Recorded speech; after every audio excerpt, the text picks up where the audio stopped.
Hello, ഇന്ന് നമുക്ക് ഒരു A4 സൈസ് ഫ്രെയിമിൻ്റെ കട്ടിങ്ങും സെറ്റിങ്ങും നോക്കിയാലോ. ഇതാണ് നമ്മുടെ ഫ്രെയിം. ആദ്യം തന്നെ ഈ ഫ്രെയിമിൻ്റെ ബാക്കിലുള്ള ഈ ക്ലിപ്സ് എല്ലാം ഒന്ന് ഓപ്പൺ ചെയ്ത് കൊടുക്കാം. ഞാൻ അതിനായിട്ട് ഈ പേപ്പർ കട്ടറാണ് യൂസ് ചെയ്യുന്നത്. ഓപ്പൺ ചെയ്തിട്ട് ഉള്ളിലെ ഗ്ലാസ് പുറത്തേക്ക് എടുത്തിട്ട് നന്നായിട്ട് ക്ലീൻ ചെയ്യുക. ഞാൻ ഗ്ലാസ് ക്ലീനറാണ് അതിന് യൂസ് ചെയ്യുന്നത്. അങ്ങനെ നമ്മൾ ഓൾറെഡി പ്രിൻറ്റ് ചെയ്ത് വെച്ചിരിക്കുന്ന ഷീറ്റിന് മുകളിൽ ഈ ഗ്ലാസ് ഒന്ന് വെച്ച് കൊടുക്കുക. കറക്റ്റ് മെഷർമെൻറ്റിൽ ആ ഫോട്ടോയ്ക്ക് ചുറ്റും ഒന്ന് മാർക്ക് ചെയ്ത് കൊടുക്കുക. എന്നിട്ട് നമുക്കിത് കട്ട് ചെയ്ത് മാറ്റാം. ഗ്ലാസ് ക്ലീൻ ചെയ്യുമ്പോൾ മാക്സിമം സേഫ് ആയിട്ട് നോക്കുക. കാരണം എനിക്ക് കുറേ തവണ കൈയൊക്കെ മുറിഞ്ഞ് പണി കിട്ടിയിട്ടുള്ളതാണ്. ഇതിൻ്റെ എഡ്ജസ് ഒക്കെ ഭയങ്കര ഷാർപ്പാണ്. നന്നായിട്ട് തന്നെ ക്ലീൻ ചെയ്യാൻ നോക്കുക. ഇതൊരു വലിയൊരു ടാസ്ക്കാണ്. കാരണം എത്രയൊക്കെ കെയർ ചെയ്തെന്ന് പറഞ്ഞാലും ഏതെങ്കിലുമൊക്കെ പൊടി കാണും പ്രിൻറ്റ് വെക്കുമ്പോൾ. അത് നമ്മുടെ ഫ്രെയിമിൻ്റെ പെർഫെക്ഷനും ഭംഗിയൊക്കെ ബാധിക്കും. സോ അത് ശ്രദ്ധിക്കുക. അങ്ങനെ നമ്മൾ കട്ട് ചെയ്ത് റെഡിയാക്കി വെച്ചിരുന്ന ഷീറ്റ് ജസ്റ്റ് ഫ്രെയിമിനുള്ളിലേക്ക് വെച്ച് റെഡിയാണോ കറക്റ്റാണോ എന്നൊക്കെ നോക്കുക. എക്സ്ട്രാ ഒക്കെ കട്ട് ചെയ്ത് കളയണമെങ്കിൽ കളയുക. ഓക്കെ ആണെങ്കിൽ പ്രിൻറ്റിനുള്ളിൽ പൊടിയൊന്നുമില്ല, അഴുക്കുകളൊന്നുമില്ല എന്ന് ഉറപ്പ് വരുത്തിയതിന് ശേഷം ഫ്രെയിം ക്ലോസ് ചെയ്യുക. 4 സൈഡിലേയും ക്ലിപ്പും ഇട്ട് കൊടുക്കുക.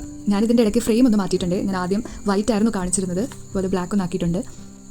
അപ്പോൾ ഇത്രയേ ഉള്ളൂ. ഇതാണ് നമ്മുടെ ഫ്രെയിമിൻ്റെ ഫൈനൽ ലുക്ക്. ഇഷ്ടപ്പെട്ടെങ്കിൽ ചാനൽ സബ്സ്ക്രൈബ് ചെയ്ത് സപ്പോർട്ട് ചെയ്യണേ.